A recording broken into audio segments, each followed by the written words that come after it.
Welcome to Tenor Tech, where I solve the problems you didn't even know you had. You need to begin by confirming the account and environment. Sign into the exact Microsoft account you used for rewards. Once done, open the rewards dashboard to see pending activity. Make sure you're using a supported browser and that cookies and site data aren't blocked. Disable privacy extensions temporarily because they can prevent tracking. If you use multiple Microsoft accounts, stay on the one tied to points to avoid cross-account conflicts. Next, clear cache and cookies, then restart the browser to remove stale data that can break rewards tracking. Sign into your browser profile and sync it to your Microsoft account so search credit lines up. Make sure tracking permissions are enabled for Bing. Com and Microsoft. Com.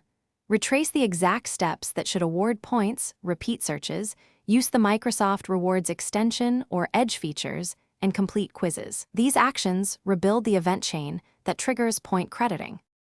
To finish, inspect the activity section in Rewards to confirm whether actions were recorded. If points don't appear immediately, wait 24 to 48 hours because some credits process on a delay. If you still see nothing, gather screenshots of activity, search timestamps, and browser settings, then contact Microsoft Rewards support and submit those details. One key troubleshooting tip: try the same steps in a fresh profile or another device to isolate account versus. Thanks for watching. Subscribe to keep your life in tune.